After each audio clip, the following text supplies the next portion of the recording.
నమస్తే welcome to #you నేను మీ వరుణ్.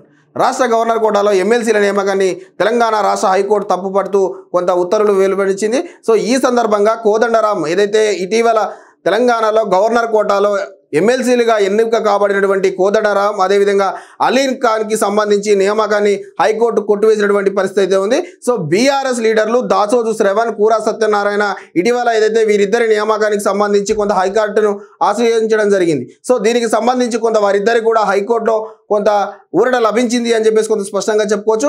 వీళ్ళిద్దరికి సంబంధించి ఎమ్మెల్సీ దరఖాస్తులను పరిశీలించాలి అని చెప్పేసి గవర్నర్ తమిళసైకి హైకోర్టు కూడా సూచించినట్టుగా కూడా కొంత తెలుస్తున్నటువంటి పరిస్థితి ఉంది. ముఖ్యంగా ఏదైతే దాసోజు శ్రవణ్ అదేవిధంగా కూనా సత్యనారాయణకు సంబంధించి ఎమ్మెల్సీలుగా చేయాలి అని చెప్పేసి గత బీఆర్ఎస్ ప్రభుత్వం సిఫార్సు చేసినటువంటి పరిస్థితి అయితే ఉంది. సో ఆ అభ్యర్థనకు సంబంధించి గవర్నర్ తమిళసై తిరస్కరించినటువంటి పరిస్థితి. గవర్నర్ కోటాలో ఎమ్మెల్సీగా వివాదం కోర్టుకెళ్ళినటువంటి పరిస్థితిలో దాసోజు శ్రవణ్ అదేవిధంగా కూరా సత్యనారాయణకు సంబంధించి ఊరట లభించింది. ఈ కేసులో ఇరువైపుల వాదనలు విన్నటువంటి హైకోర్టు కొత్తగా ఎమ్మెల్సీలుగా నియమించబడ్డటువంటి వారిని ఎన్నిక చెల్లదు అని చెప్పేసి తీర్పునిచ్చినటువంటి పరిస్థితి అయితే ఉంది. అలాగే కేబినెట్కి సంబంధించి నిర్ణయానికి గవర్నర్ కట్టుబడి ఉండాలి అని చెప్పేసి కూడా కోర్టు కొంత తెలిపినట్టుగా తెలుస్తోంది. కాగా గత ప్రభుత్వ హాయంలో బీఆర్ఎస్ ప్రభుత్వం గవర్నర్ కోటా ఎమ్మెల్సీలుగా దాసోజు శ్రవణ్ అదేవిధంగా కుర్రా సత్యనారాయణకు సంబంధించి ఎన్నుకున్నటువంటి పరిస్థితి ఉంది. కానీ వారికి కొంత రాజకీయంగా అనుభవం ఉందంటూ గవర్నర్ గతంలో కొంత ప్రభుత్వం వినతి తోసిపించినటువంటి పరిస్థితి ఉంది. కానీ కాంగ్రెస్ ప్రభుత్వం ఏర్పడిన వెంటనే తర్వాత ఏదైతే ప్రొఫెసర్ కోదండరాం అదేవిధంగా అమీర్ అలీ ఖాన్కి సంబంధించి గవర్నర్ కోటాలో ఎమ్మెల్సీగా నియమించినటువంటి పరిస్థితి ఉంది.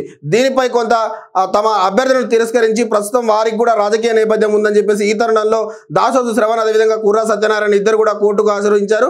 ప్రొఫెసర్ కోదండరాం ఒక రాజకీయ పార్టీ అధినేతగా ఉండి ఆయనను ఎలా ఎమ్మెల్సీగా చేస్తారు అని చెప్పేసి కూడా దాసోజు శ్రవణ్ కొంత తమ వాదనను వినిపించినట్టు పరిస్థితి ఉంది. సో ఈ నేపథ్యంలో ఈ కేసుపై కొంత సుదీర్ఘ విచారణ తర్వాత హైకోర్టు ఎమ్మెల్సీలుగా నియమించినటువంటి వీరిద్దరు ఎవరైతే ఉన్నారో వీళ్ళ నియామకం చెల్లదు అని చెప్పేసి కూడా కొంత చెప్పినటువంటి పరిస్థితి. ఈ తరుణంలో వీరి స్థానంలో కొత్త నియామకాలకు చేపట్టాలి అని చెప్పేసి కూడా కొంత తీర్పునిచ్చినటువంటి పరిస్థితి ఉంది. సో ఈ తీర్పుతో కొంత కోదండరాంకి కొంత అనూహ్యంగా షాక్ తగిలింది అని చెప్పేసి చెప్పుకోవచ్చు. ఎందుకంటే త్వరలో జరిగేటువంటి ఏదైతే క్యాబినెట్ విస్తరణలో కోదండరాంకు సంబంధించి మంత్రి పదవి దక్కబోతుంది అంటే కూడా కొంత పెద్ద ఎత్తున ఊహాగానాలు వచ్చినటువంటి పరిస్థితి. సో ముఖ్యంగా విద్యాశాఖ మంత్రిగా కోదండరాంని ఇవ్వబోతుంది విద్యాశాఖ మంత్రిగా అని చెప్పేసి కోదండరాంకు అని చెప్పేసి కొంత వార్తలు వచ్చినటువంటి పరిస్థితి. ఈ తరుణంలో హైకోర్టు ఇచ్చినటువంటి తీర్పు కొంత కోదండరాంకి కొంత పెద్ద షాక్ అనేది చెప్పుకోవాలి. ఎందుకంటే ప్రస్తుతమైన తెలంగాణ జనసమితి రాష్ట్ర జనసమితి అధ్యక్షుడిగా ఉన్నారు. సో ఈ తరుణంలో గతంలో ప్రొఫెసర్గా ఉన్నారు, ఉద్యమకాలంలో ఉద్యమ నాయకుడిగా పనిచేశారు జేఏసీకి. సో ఆ కోణంలో రాష్ట్ర ప్రభుత్వం కొంత ఆయన ఎమ్మెల్సీ గవర్నర్ కోటాలో ఎమ్మెల్సీగా ఎంపిక చేసినటువంటి పరిస్థితి. కానీ